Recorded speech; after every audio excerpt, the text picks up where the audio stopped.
Good morning, afternoon, evening to everyone online, wherever you're tuning in from, and welcome back for the audience in the room in Berlin. We are here for the final snapshot. It's kind of the final session. We have this snapshot to talk about the key takeaways, like a reaction round, and then we'll have another follow-up by our closing remarks colleagues, let me call it that way, and the ones sitting on the balcony who have been watching and listening and giving us their final feedback in 30 minutes soon. But before thinking about the final feedback, we would like to, I guess I'll have to go back to the housekeeping rules first, again, for the online audience. As usual, the ones in Berlin might have been already used to it. We have, the event is recorded for you to know. It will be made available externally on our website and YouTube channel.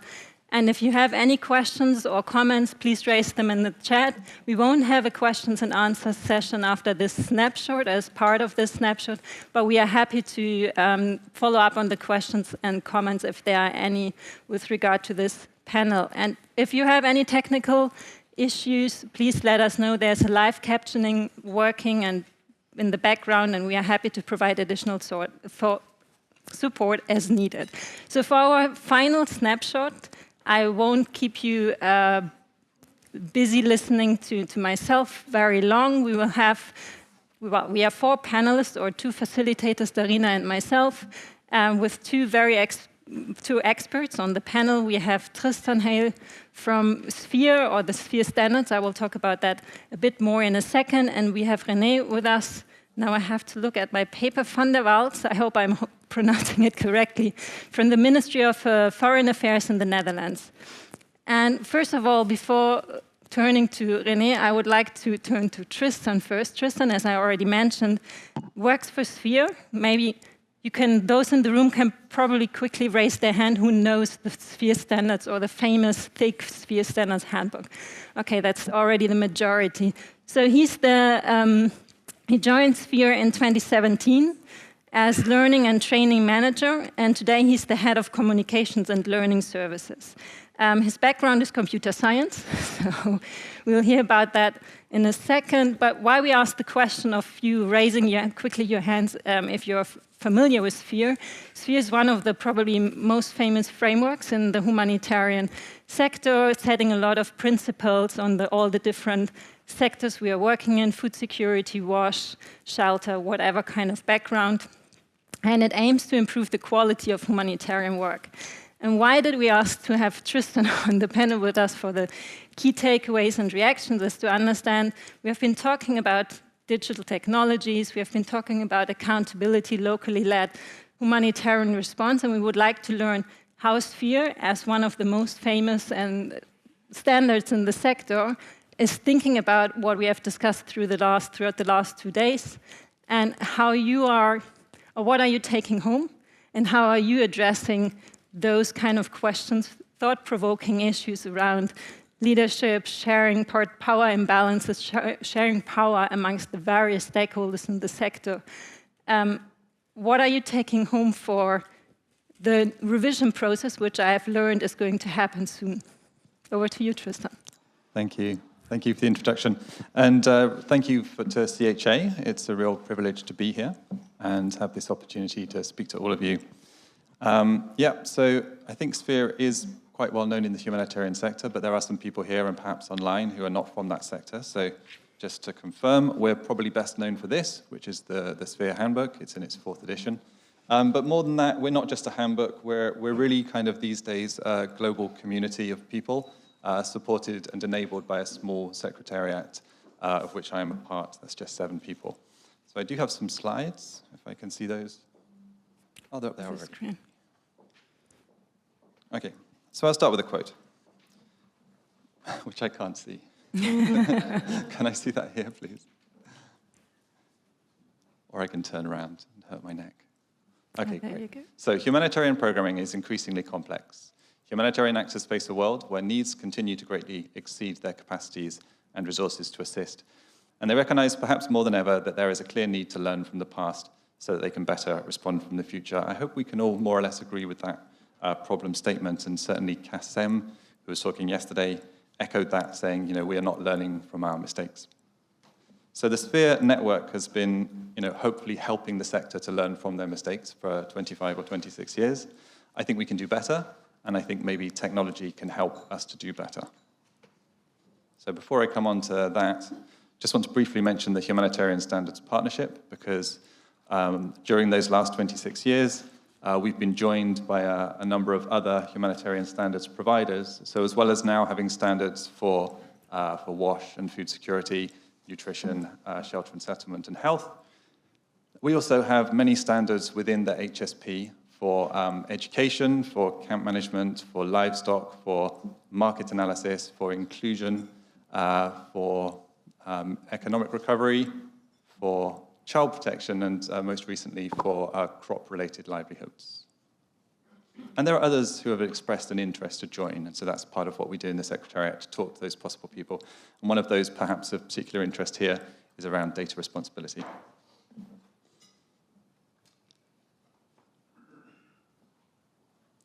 So the Sphere Handbook, and indeed the other sets of standards within the HSP, are based on these 3 pillars. And rights, that's possibly the least dynamic, and I think it was quite interesting what Arathi said just earlier on today, pointed out that rights are problematic because they are not globally recognized in all contexts. But anyway, we say that we have a rights-based approach. The second pillar is about evidence, and evidence could be peer-reviewed journals in academic studies, but it could equally be assessments, monitoring and evaluation reports, case studies, that kind of document. And then finally, we have experience, which I would say is the most dynamic, because some of this is held as documents, but much of it is in our minds, and humanitarians learn something new every day, I hope, especially those most actively involved in response. So I'm sorry, I'm going to get a little bit technical here, but I'll try and keep it fairly understandable. So I think the way we store content is actually very important. I mean, we talked a lot about whether we should collect content, how much data we should collect, but how we store it is also very important. So there's 3 kinds of content here. So structured is things held in relational databases. So to give you an example, that would be your client relationship management system. Insert a better word for client if you can. It would be financial data, that kind of thing, held in a very structured format. And then we're on to this second kind, which is semi-structured, which is perhaps the least familiar to you, which is not data stored in tables, but which is somehow tagged so that there is meaning given to some of the data within those documents. And the most common kind of data is unstructured, and this is really everything. It's video, it's audio, it's text, and you'll most commonly find this on your network drive. And I know Sphere has about 450 gigabytes of data on our network drive, and it's basically unstructured, right?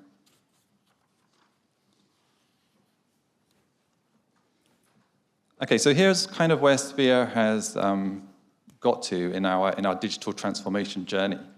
And what we've been doing since 2018 is storing the information in the Sphere Handbook as XML, and that is in that semi-structured format. So it's text, but it's all tagged so that we know what the different elements within that document are. And what's really nice about this system is that it means that we have, if you look at just the icons in black at the moment, we have 6 different ways of accessing that data. So we can print it to a book, because that's still important to some people. Some people still want to access our content via a printed book. We also have the interactive handbook, which is basically a way of interacting with that data online. We have a RESTful API web service for those very technical people out there, which means that computer programs can get to that data programmatically. We have an app. We have a digital PDF, which a lot of people download from our website and elsewhere. And you can even buy it on Kindle, though I have to be honest, that's a very, probably the least popular of all those methods. In the last 6 months, we can't ignore that ChatGPT has come along. ChatGPT is it's a large language model, or it's a generative AI, whatever you want to call it.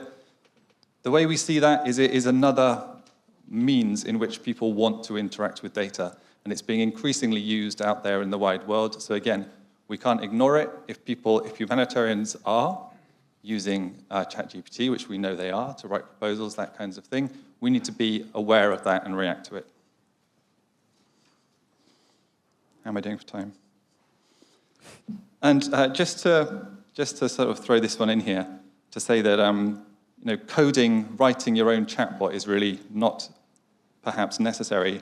There are at least 1,000 new AI tools being introduced every month. That's the reality of the pace of development at the moment. And in fact, Valentina mentioned this, I think, yesterday. She said she doesn't want to see people, humanitarian organizations, writing a call for a proposal for developers to build another platform. I tend to agree with that because there might well be one out there. However, you might need to make a call for a consultant to help you navigate those 1,000, well, those thousands and thousands of AI tools, because most of them are probably not that good, but there will be some good ones out there. You're doing great. So I'm on to my final slide, hopefully. Let me just take a sip. So I'm here today, really, as an advocate for semi-structured content. Hopefully, I presented what that is. And I'm glad to say I'm not the only person in the sector doing that. And if you know about the Humanitarian Data Exchange and the work they're doing with their platform called The Deep, then you'll know that they are really advocating for the same thing, which is to increase the amount of semi-structured data in our sector. I'm also here to advocate for XML first publishing, and that's something slightly different. So rather than adding structure to content which already exists, I'm advocating for creating content which is semi-structured from the word go. So it's slightly different, but I would say the kind of goal is quite similar. But then, what are the reasons for doing this? And hopefully this kind of brings things back to the purpose of why we're here at this conference this week. First of all is that our focal point network, our network of members and focal points and partners that use the Sphere standards, they have asked us to create a case study database. And the reason they want us to do that is because they want to be able to showcase the work that they're doing. And I think one of the problems at the moment is that they're kind of limited in how they can do that. So they can write a PDF file, that's not a problem. They can post that on their website. They can post that into a repository of PDF files. But it's not going to get seen by a lot of people there. So if we can give them a way, enable them to provide that content as semi-structured XML, perhaps content, I think it can go a lot further. It can be used by a lot more people. It has more longevity, and it will give that organization more visibility. And perhaps, and this is a bit of a link that needs to be investigated, perhaps that in some way contributes to reduced power imbalances. The other sort of things I have there is, okay, this is about sector-wide learning. The original problem statement was about sharing experience. Case studies have some really, really good information in them, but they're often on page 10. And so to get to it, it's you may not read that far to even get to that good advice, and semi-structured content can help. People are using chatbots. If you train them using semi-structured data rather than unstructured data, you do get better results. Again, that's something I need to prove, and I'd like to work together with people to prove that, but so far that's what I can observe. And then finally, and this brings us back to your question, Andrea, yes, there probably is a Sphere handbook revision coming up within the next 4 to 5 years, okay? That's the kind of timescale which we have to deal with, because this book is 4 or 5 years old, okay? Who is going to write the next Sphere handbook? Well, you heard it here first, it's going to be humans, okay? But breathe a sigh of relief. But I do think that those humans will be using artificial intelligence writing tools, and I think they should, and there's nothing wrong with that. But let's get a bit of a handle on those AI writing tools, because, I mean, who uses ChatGPT here? Can I have a show of hands? Yeah, a few. And do you know who the human is behind that system or the organization? And do you trust them? Okay, so I think, we need to, that's something, there are a lot of problems with obviously AI, and that's one of the ones we need to deal with, which is who's controlling the platform.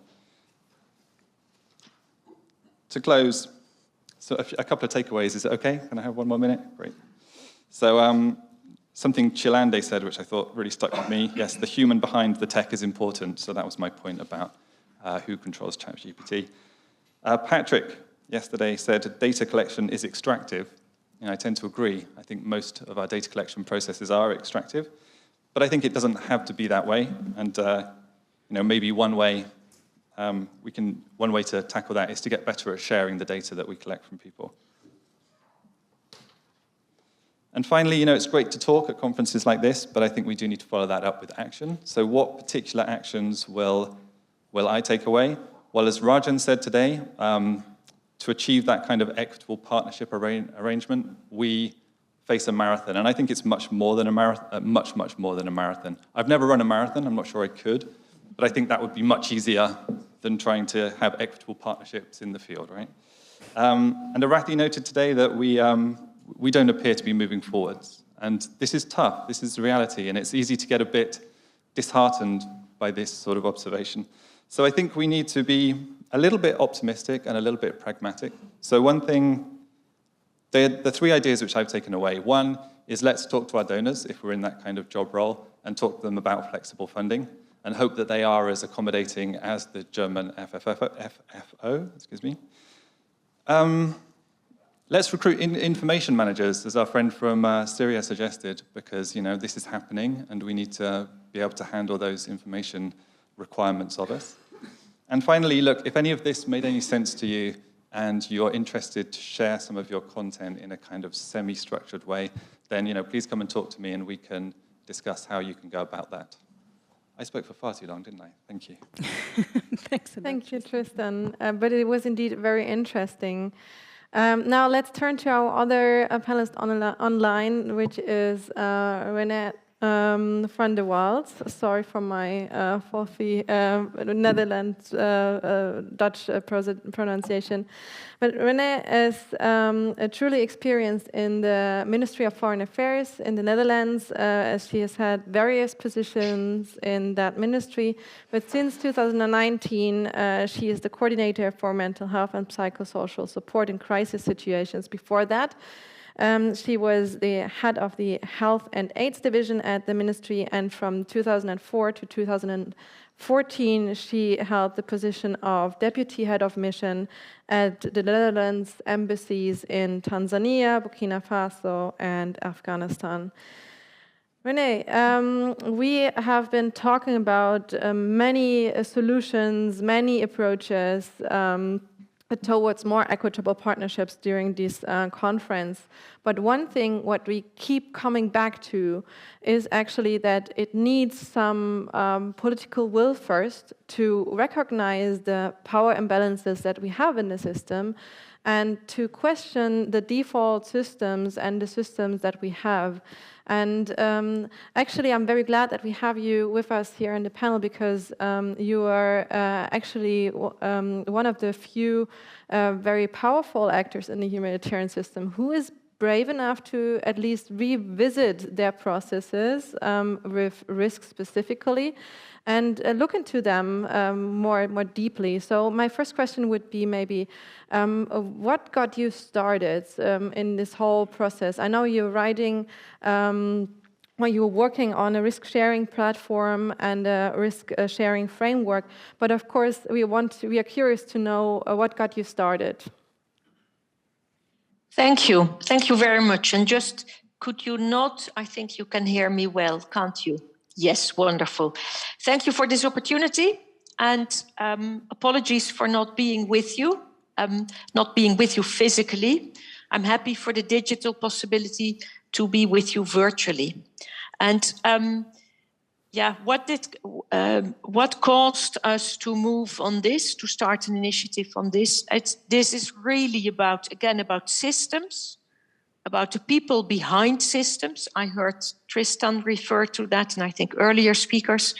And I think our main preoccupation was about what is the aim, the objective of our systems? What is the objective of the whole humanitarian system? It's to help, to support people affected by crises and emergencies. And sometimes we see that systems that we have developed do not maybe enhance or facilitate actually effectively supporting people affected populations, and to do that in a more equitable way. what we saw, and I will now move to the particular system, the system through which within the humanitarian system, we manage risks. Up till now,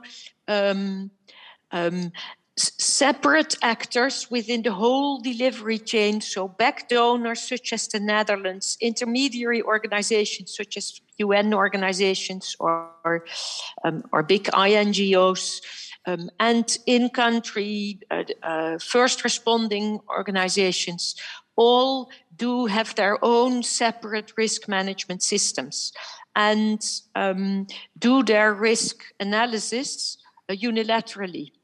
And we have seen over the past years that that actually has become, that way of risk management becomes a risk in itself to the delivery of effective humanitarian support. And that realization has brought us to the question, where exist the possibilities for us to change something, to start a trajectory to change the way in which we deal with risks.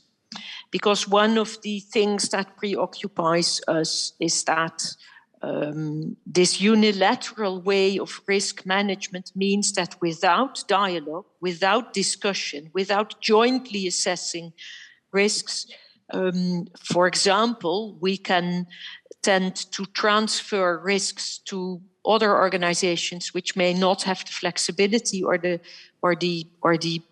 possibility to take on those risks.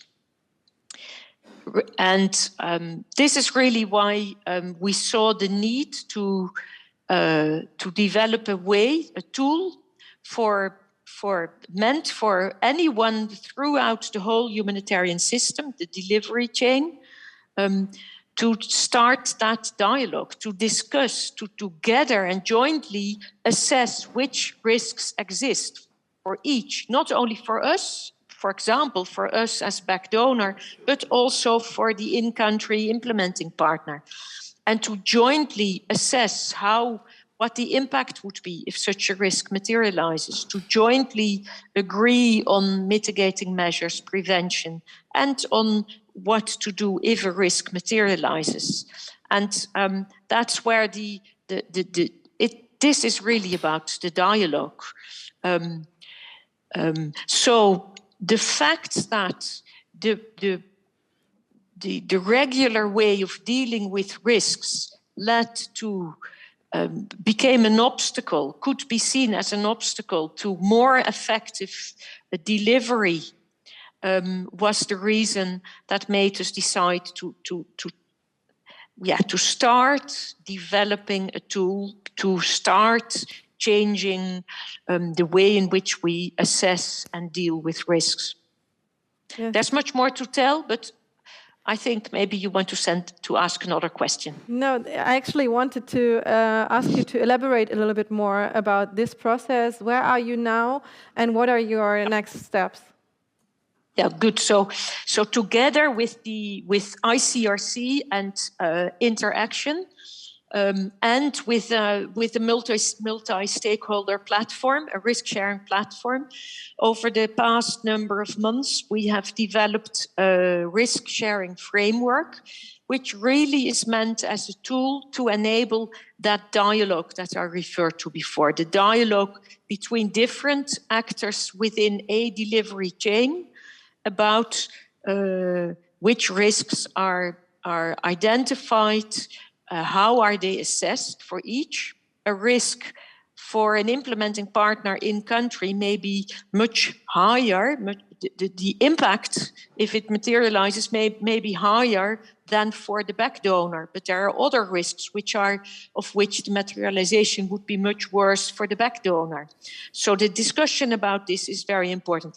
The framework is a tool to help put in place that discussion and to help go through all those different types of risks as assessed by all those different actors within a chain, within a delivery chain, and to come to agreement about which preventative measures are needed, which, so prevention, mitigation measures, what is whose responsibility, and also about what action would be expected if a risk materializes, and to come to agreement and to come to transparency about that. And this is really about the dialogue, about trust. It's these elements which are important.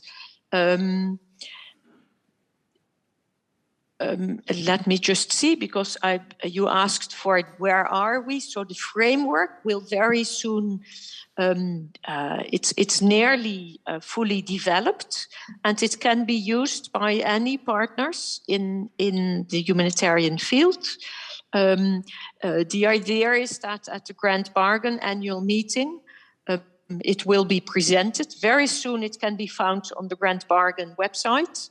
And then the ambition is also to start using it, and over the coming 2-3 years, well, and beyond, but to start using it in particular cases and to gather that information, because we also, this is again about information, about aggregating information, and about learning from that information, seeing what works, what doesn't work, and seeing where lack of risk sharing, so where unilateral risk management becomes an obstacle for effective aid delivery, for more equitable cooperation in humanitarian action, and where risk sharing is a way of sharing in a more equitable way the burden of mitigation and action if risk materializes. Thank you so much, Renet. And I think this is one of the very fabulous examples of a process that really starts with some equity on the basis. Thank you for sharing this example, Renet. And I'm afraid we are already in the last minutes of our snapshot session. I hope your example inspires some of the people in the room to use the tool as it is published. But I just wanted to close this little session also with some insights from myself. So we've seen that, of course, there are many approaches out there. There are many people working on equity and on establishing and implementing equity through various endeavors, various experiences. But I think the success of these endeavors really depend on the environment in which they are working. If they are working together with people that are aware of the power imbalances that are existent in the systems and are ready to question their own position within that system, reflect on that, and maybe try out something new. And I think I would like to leave you with the idea that, well, individuals count. So if we all have this mindset that we should work collectively as a team, that we should share risks, that we should have the affected people in our minds and hearts at first, we already went very far. So thank you very much, Renet, for joining us. Thank you very much, Tristan, for being here. And with that, I think I'm handing over to the closing remarks. Thank you.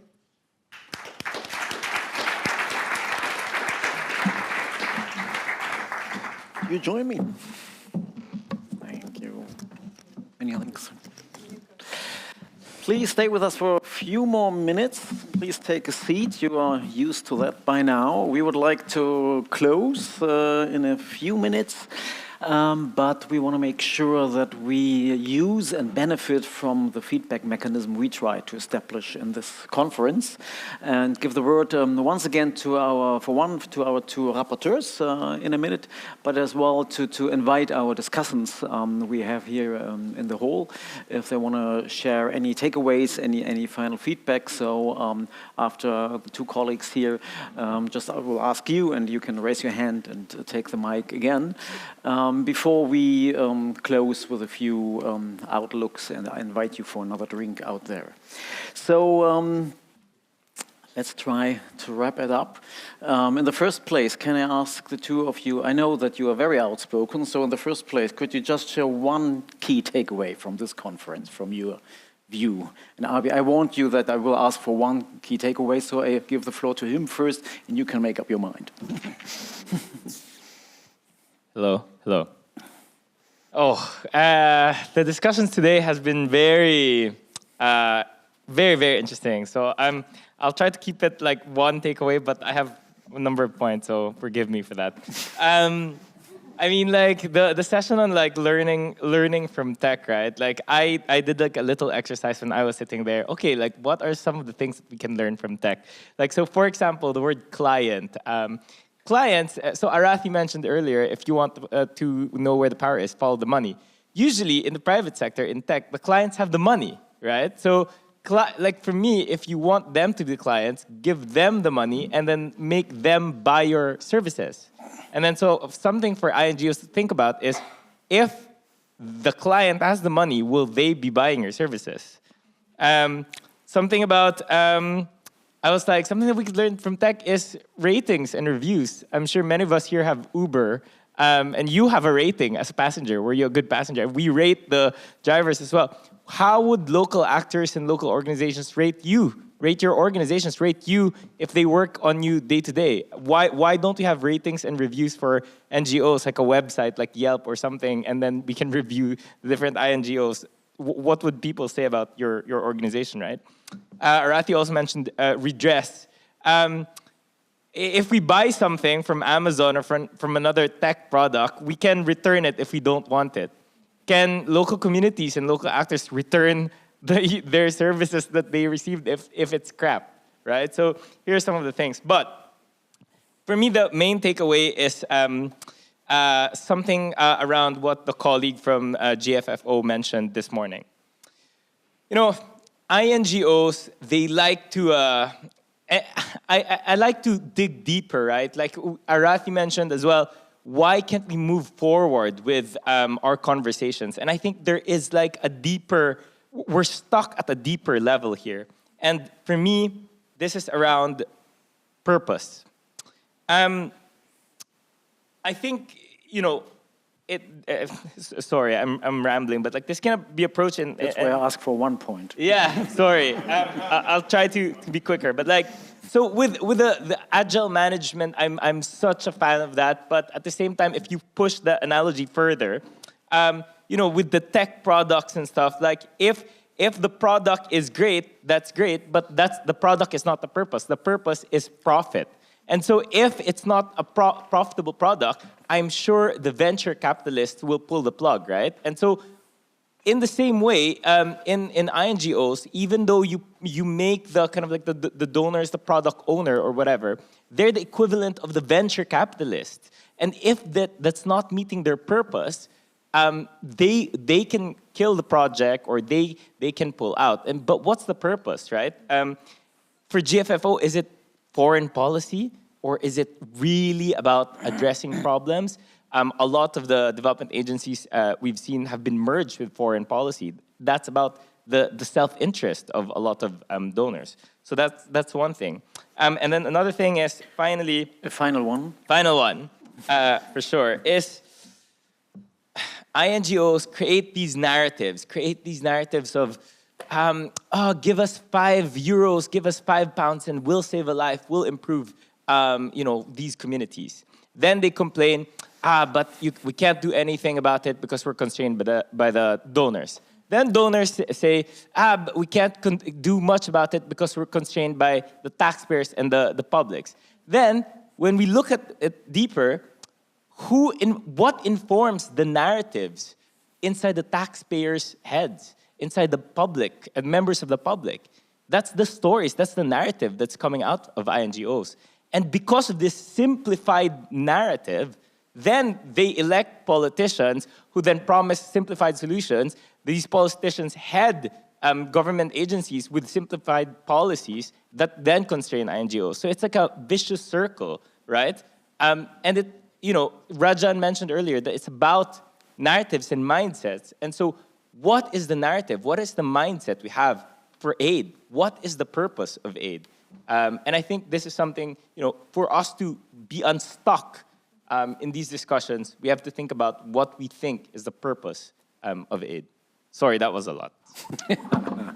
Thanks so much, Arbie. Once again, very inspiring. Anita, what's your one takeaway? Can I cheat too? That's totally fair, yeah. Arbie gets a pass, I get a pass. I think the reason why it's so hard is because the conversations today are so wide-ranging, and then if you couple them with yesterday, it then compounds in complexity. So it's difficult to have one. Also difficult because I think we were tasked to try and make it practical takeaways as well. This is very challenging. So I'm going to say 4.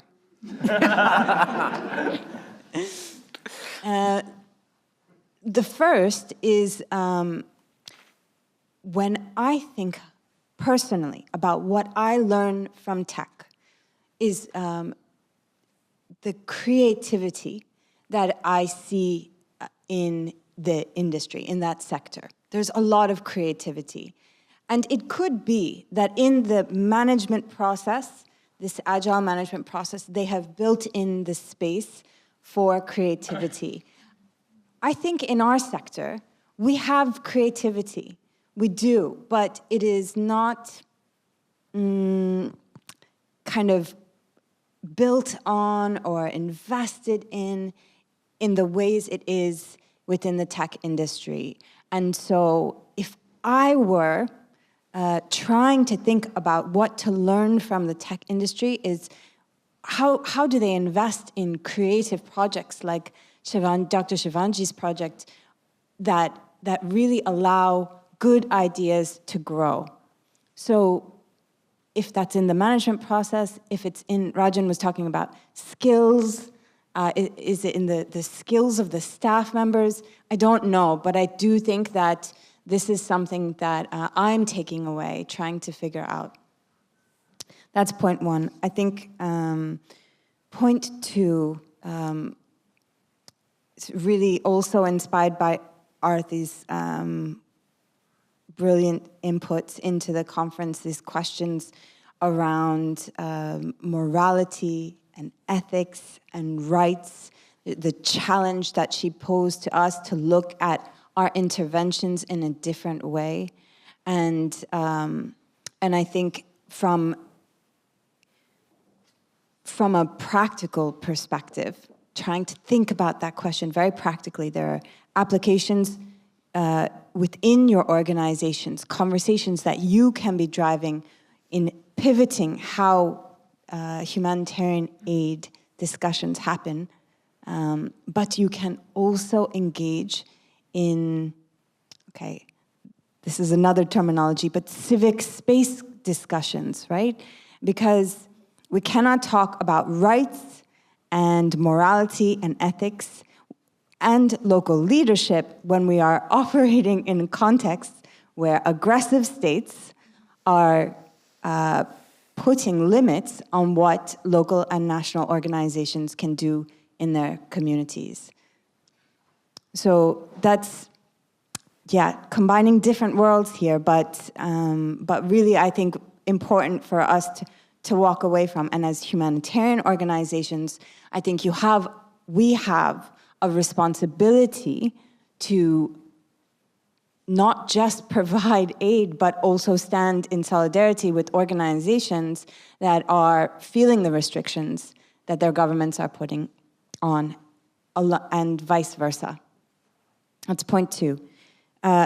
Point 3 is actually from Meg, and the elephant in the room, right? The UN, and the black box that they have around their funding, and the lack of accountability. In fact, the double, triple, multiple standards that are being used around due diligence and compliance. I think that all of us in this room, and this is not, all of us in this room need to be able to push and advocate for those standards to be stripped away, for the black box to be opened, so that we can achieve the transparency and accountability that we want in the sector, and that those burdens are not just held by some actors. And I find it interesting, I'm linking it also to yesterday, Arbie's closing point around, the use of digital tools for whistleblowing, and, can we call out the double and triple standards that we see in the sector by using the very same digital tools that we have been discussing. The fourth point and last point, oh gosh, it's so hard so it's actually combining something that Tristan said in the closing around semi-structured formats of knowledge and learning and data, and this idea of the multiplicity of voices within the sector, right? We have so many stories and in so many languages, and I really like the idea of trying to build up not only the learning, but the visibility of the plurality, the different voices in our sector. And that can only be done if we digital technology can support this process. And I think from a practical way, the INGO communities, of which I used to be a part of, and their desire for perfect English and publications in like very strict standards and perfectly looking and laid out, like, we need to start moving away from that into different formats, different kinds of, so that different stories can be told in different languages. So that we can learn, so that we can be led locally. Thank you so much, Anita. Maybe just a quick follow-up question for each of you. Are we coming back to your question of power imbalances and giving us homework for today to touch more on this topic over the course of this discussion?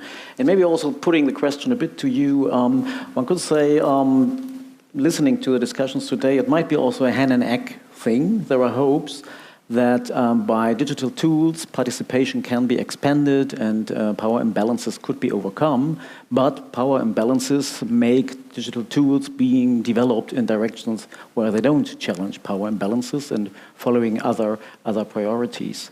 Having said that, we also heard about opportunities that digital tools might expand the space and the communication channels of local actors and of affected people, even if there is no incentive, and even if there is INGOs, international actors getting on the brakes. We heard examples like feedback mechanisms where local actors don't really have an interest to share what they've heard, but the future might not be long that there is digital feedback mechanisms which are just open space and which are ratings of INGOs, and they can't hide it anymore. The same for local NGOs. Or it might be more and more easy for local actors to communicate with donors, with other INGOs, which might give better conditions to them, work in a more equitable partnership. So would you have hope that there might be step-by-step technical opportunities, just provide more space, more leverage to local actors in the midterm at least? I think the sector as a whole is moving towards, the right direction in terms of thinking about these things critically. We're trying to create things that can regulate ourselves and, impose kind of like restrictions on ourselves so that we're more accountable to people, etc. There's talk of not just tech, not just like digital accountability, but like ombudsman within the humanitarian sector where you can kind of like report INGOs or staff, etc. Ultimately, though, there is a limit to that because it's asking ourselves to police ourselves, which is never gonna be the full solution because obviously it's against our own interests. And so I think we are moving in the right direction, but if we want to achieve like really shifting the power, we have to take that seriously and look elsewhere.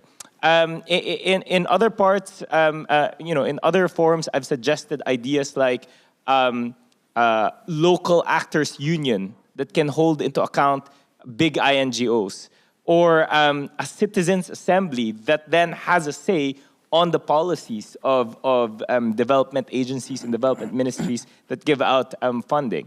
Those kind of like external forces are what we need to counterbalance the power within the humanitarian sector. And then that can be amplified by amplifying those external forces to counteract this, including via digital technologies. I think that's one solution. But within ourselves, there's a limit.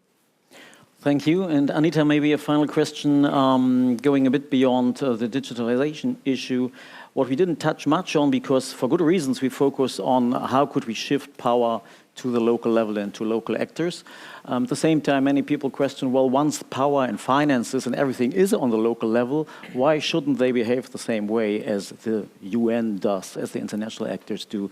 Competition beating, collaboration, local agencies rather following their mandate and not necessarily what the local ones need.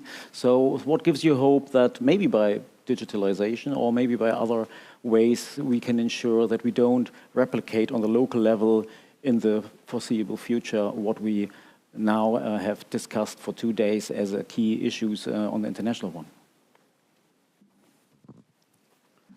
Well, we're really far away from that future, yeah, Ralf? So, I mean, I don't want to get so caught up in the worry that we don't make progress. So let's see the volumes of funding shift dramatically before we interrogate too far.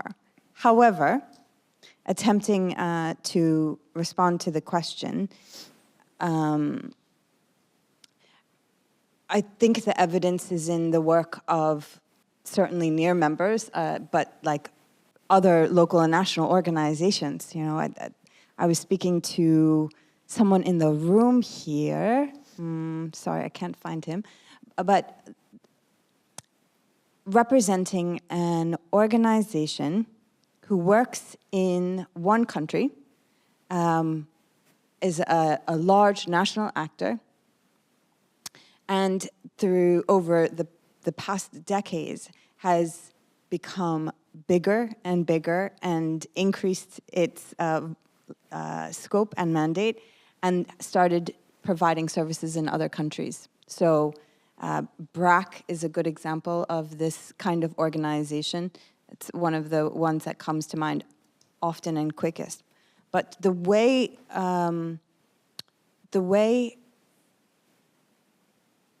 an organization like that, who starts off as a local actor or a national actor within the humanitarian system, and then through growth, how they operate in another country is different in nature from the work that I have seen of these organizations, different in nature. The relationships they have with other organizations in other countries is different in nature. So I think that right now, the current day example of national organizations that are very large and have multi-million-dollar budgets and are doing work in other countries, because the evidence is that they are operating in a different way, to me suggests that it will be different. That is my hope. Of course, I do think that we need to ensure that the principles and the motivations behind localization, which is really about supporting and investing in the most, in local systems of response, localist systems of response. That is the end, goal here. So I do hope that as long as we retain that as the spirit of the agenda, that no matter when the resources and investments happen, that we will still maintain that. Thank you. It's always good to finish with a hope and to conclude with a hope, so we're happy to take that. Anybody of our discussants keen to take a word? If so, please just get up and take the mic. Otherwise, please, Vanesa.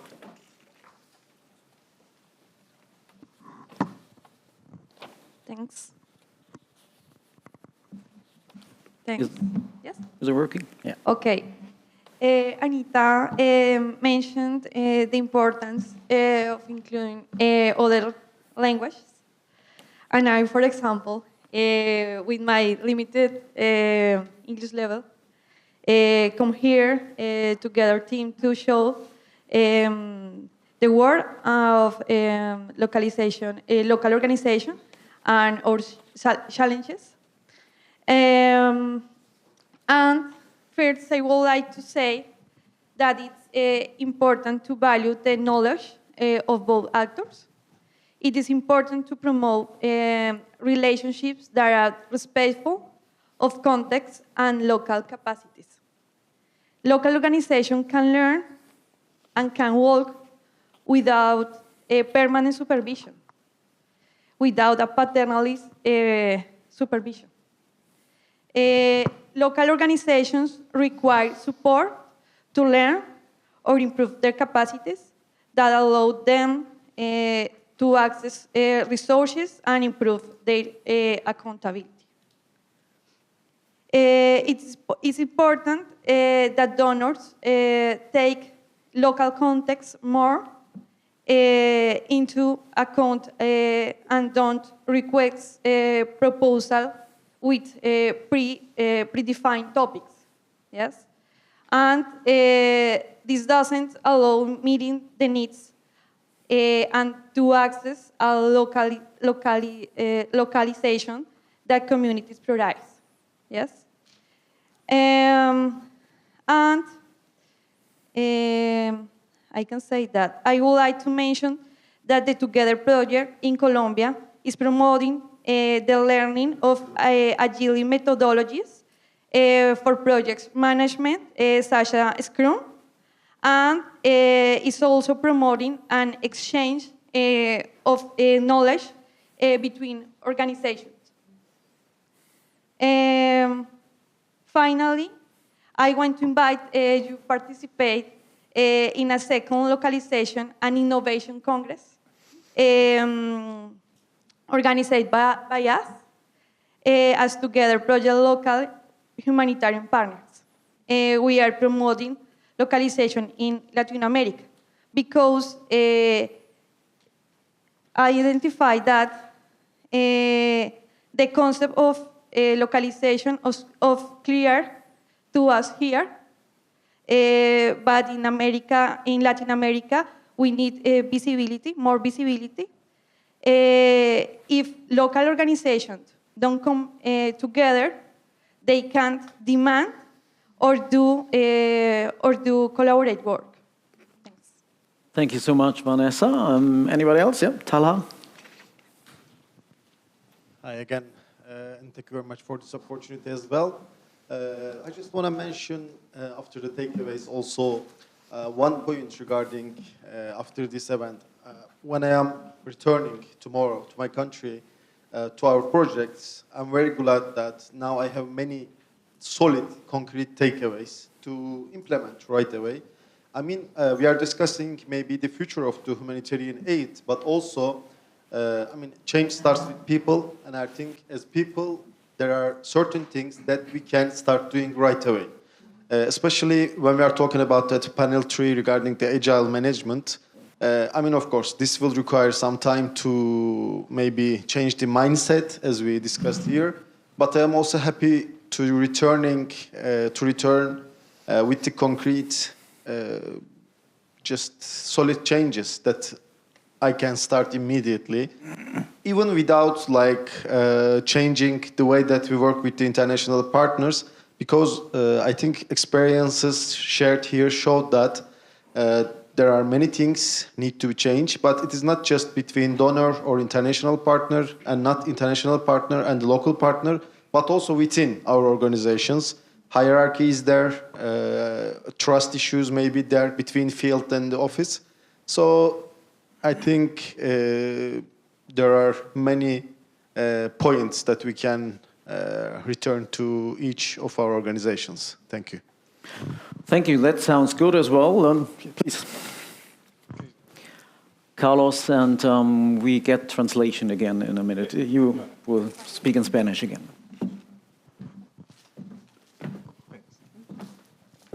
Thank you. A manera de conclusión. In conclusion. Yo quiero hacer referencia al libro de una escritora africana, Dambisa Moyo. I want to make a reference to a book wrote by Dambisa Moyo. Dambisa Moyo, an African writer. Y el nombre del libro es Ayuda Muerta. The name of the book is Dead Aid. Y hace referencia a que precisamente los países africanos que más han recibido ayuda y cooperación internacional It makes a reference to the African countries that have the most aid received. son los que viven hoy en las peores condiciones. Those are the countries that today live in the worst conditions, actually. Entonces, ¿cómo se conecta esto con la localización? Porque uno de los problemas que desnuda este libro y que tenemos nosotros hoy también en América Latina So this is a reference to this issue that we have here, and the book is, the translation would be, is giving a naked picture of this situation. es que el conocimiento, la experticia, la capacidad, la experiencia local debe ser la base para el desarrollo de cualquier iniciativa. So the capacity, the local capacity and context should always be informing the aid that is done and the initiatives that are done and developed. Y en ese orden es que cada uno de los procesos que debemos adelantar y, por ejemplo, nuestro proyecto Together hoy en Colombia con el apoyo de la Cancillería alemana, In this thinking, everything that we're developing within Together, and especially in Colombia, debe contar y además debe ser como un ejemplo para la forma en la que se desarrollen las diferentes iniciativas, los diferentes proyectos, las diferentes intervenciones en cada una de nuestras regiones. should reflect the different initiatives, ideas, and everything we do within the countries. Y en ese sentido, el fortalecimiento a la capacidad local debe ser uno de los principales focos o de los principales objetivos de cada uno de estos proyectos. The capacity strengthening of those initiatives should be a holistic or important focus of everything that is done. Porque es la única forma en la que podemos garantizar que los objetivos de proyectos como este se puedan lograr. Because this is the only way how we can ensure that the actual objectives of the projects are actually done and are met in the end. Gracias. Thank you. Gracias.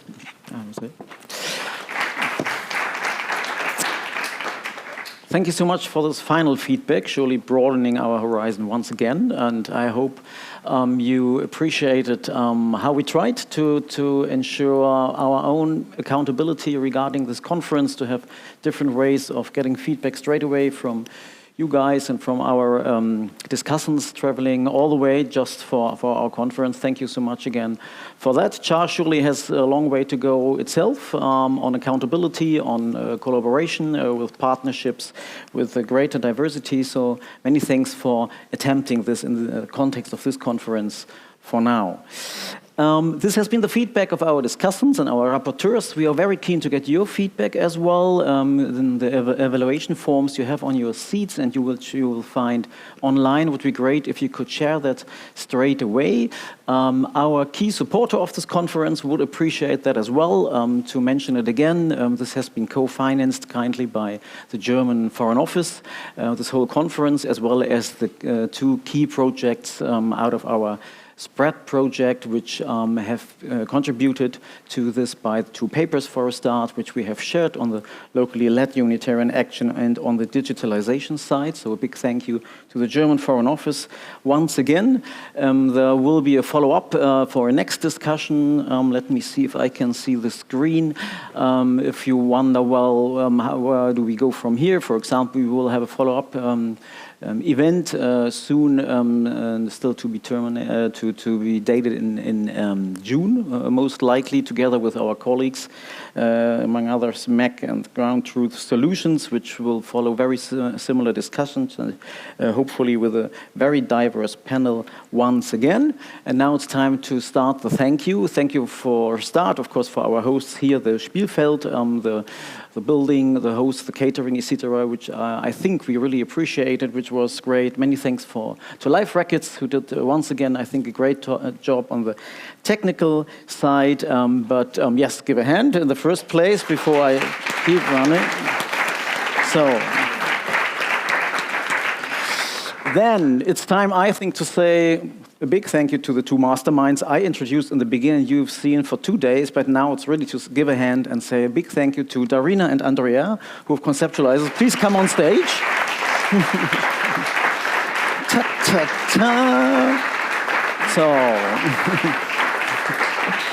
where's Andrea? Thank you. Oh, you can stay. No, whatever. Danke dir. Oh, no, it's nicht alle deine.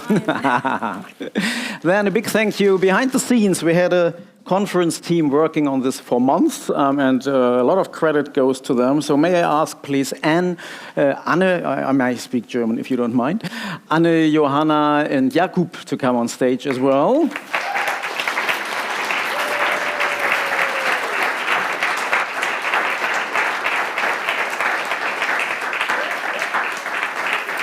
Thank you.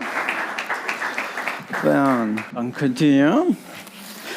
And no chart conference would work as we are a small team without the whole chart team. So maybe I can ask everybody of the chart team to come on stage so you get a picture and a sense of who's as well on behind the scenes. Join us on stage. Then I would like to ask all the panelists who are still around and the discussants and the rapporteurs to come back on stage for a nice final group picture. You're still on and off the balcony. And that's the final picture.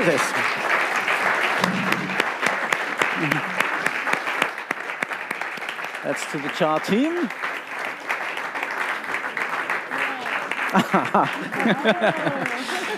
So it's the soccer team. Please, all the panelists. So that's everybody who contributed. Don't be shy. It's nice of you. I'm not tall. Come here. And a big thank you while we take, I hope, a dozen pictures of everybody contributing to it. A big thank you to you, for the audience. You've been around for hours and hours here on site and online. Thank you so much. It has been a great pleasure. We hope to keep in touch. Stay tuned and let's work on all these issues together. There will be hope, I heard. So let's count on that and stay with us if you're here on site. We will have more food and coffee or whatever. So thank you so much for coming. See you next year.